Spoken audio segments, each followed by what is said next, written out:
Assalamualaikum warahmatullahi wabarakatuh. Perkenalkan, nama saya Febi Nur Anggiani dari Prodi Pendidikan Bahasa Prancis, Universitas Negeri Semarang. Nah, video ini saya buat bertujuan untuk menyelesaikan tugas ulangan tengah semester mata kuliah Literasi Digital dan Kemanusiaan tentang penggunaan media sosial secara bijak agar terhindar dari UU ITE. Nah, sebelum masuk kepada bagaimana sih cara bijak menggunakan media sosial, terlebih dahulu saya akan menjelaskan tentang apa pengertian media sosial. Media sosial sendiri merupakan media atau tempat seseorang untuk mengutarakan segala ide gagasan, baik berupa tulisan, foto, maupun video yang dapat dilihat oleh semua orang atau tertentu secara daring. Nah, Fandi sendiri menyebutkan bahwa media sosial merupakan platform media yang memfokuskan pada eksistensi pengguna yang memfasilitasi mereka dalam beraktivitas maupun berkolaborasi. Karena itu, media sosial dapat dilihat sebagai medium atau fasilitator online yang menguatkan hubungan antar pengguna media sosial sebagai sebuah ikatan sosial. Nah, dalam media sosial sendiri juga terdapat beberapa karakteristik media sosial. Menurut Nasrullah, ada beberapa karakteristik media sosial. Yang pertama adalah jaringan atau network. Jaringan sendiri merupakan infrastruktur yang menghubungkan antara komputer, sehingga pada jaringan terdapat komunikasi yaitu tentang pertukaran sebuah data. Nah, yang kedua ada informasi atau information, yaitu informasi merupakan suatu hal yang sangat penting di media sosial karena umumnya pengguna media sosial saling bertukar informasi. Nah, yang ketiga ada arsip atau arsip, yaitu memiliki kegunaan untuk menyimpan data yang masuk sehingga konten yang telah diposting di dalam media sosial tidak dapat menghilang atau selain dihapus oleh pengguna media sosial tersebut. Lalu ada interaksi atau interactivity, yaitu tentang pengguna media sosial yang saling berinteraksi di dalam media sosial, baik itu dilakukan dalam kolom komentar maupun pesan pribadi. Selanjutnya ada simulasi sosial atau simulation of society. Nah, media sosial ini memproyeksikan atau merupakan simulasi dari kehidupan nyata. Akan tetapi karakter yang mereka perankan dalam media sosial bisa sangat berbeda dari karakter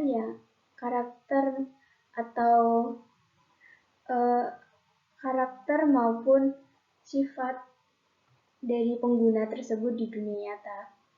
Lalu selanjutnya ada konten oleh pengguna atau user generated content, yaitu adalah ide gagasan baik berupa tulisan, foto maupun video yang disampaikan oleh pengguna media sosial itu sendiri.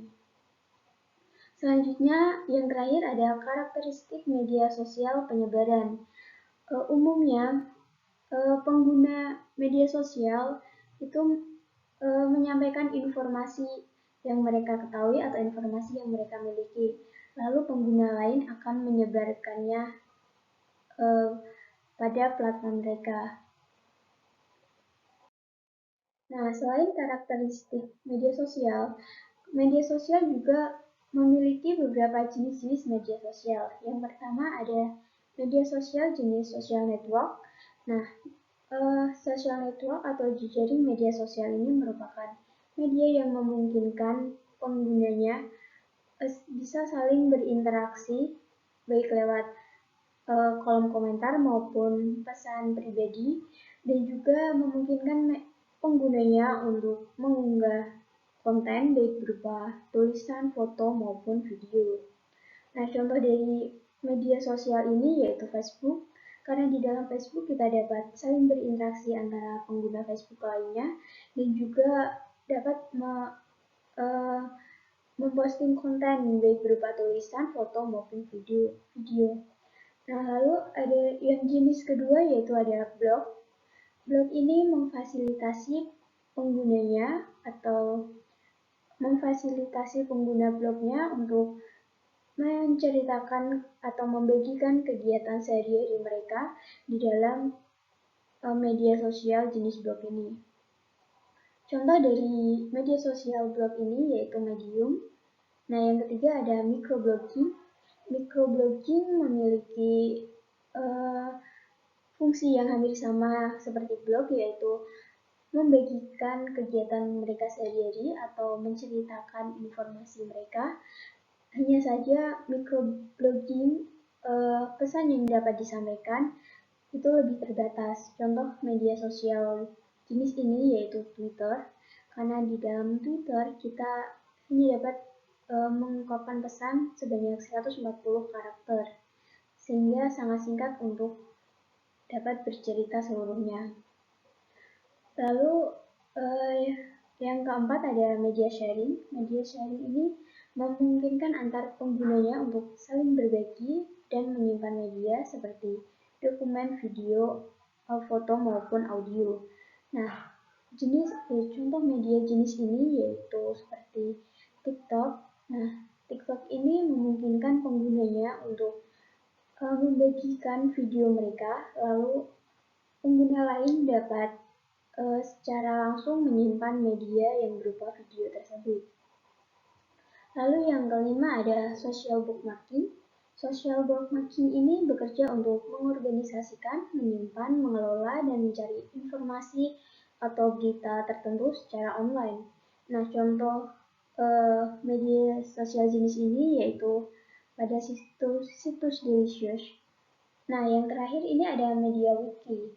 Media wiki apa sih? Nah, media wiki ini merupakan media konten bersama, sehingga terdapat sebuah situs yang memungkinkan setiap anggotanya atau penggunanya mengubah atau menyunting konten yang telah diposting di dalam media tersebut.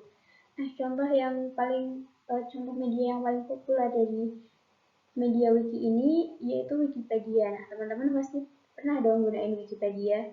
Nah, di dalam Wikipedia itu kita dapat menyunting kembali naskah yang telah diterbitkan atau diposting di dalam Wikipedia. Nah, seperti yang kita ketahui bahwa di dalam media sosial kita dapat mengutarakan berbagai ide atau gagasan baik berupa tulisan, foto maupun video. Namun tentu saja kita tidak boleh lantas mengutarakan apa saja yang kita pikirkan, karena di dalam media sosial juga terdapat beberapa aturan dalam bermedia sosial yang diatur dalam UU ITE atau Undang-Undang Informasi dan Transaksi Elektronik. Nah, seperti ini UU ITE merupakan undang-undang yang mengatur informasi serta transaksi elektronik teknologi informasi, sedangkan transaksi elektronik adalah perbuatan hukum yang dilakukan dengan menggunakan komputer, jaringan komputer, dan atau media elektronik lainnya.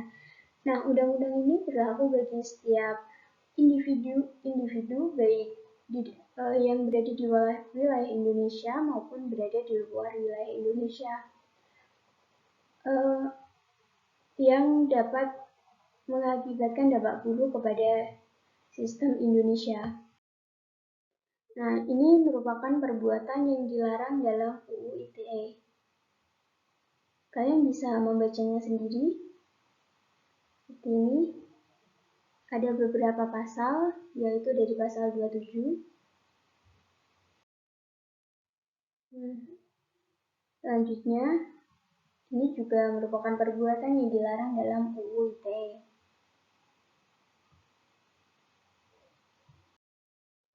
Nah, kembali ke pokok pembahasan yaitu tentang bagaimana caranya sih bermedia sosial yang bijak supaya terhindar dari UU ITE. Nah, yang pertama itu ada jangan asal posting konten. Nah, seperti yang kita ketahui, pengguna lain dapat melihat konten yang telah kita posting di media sosial.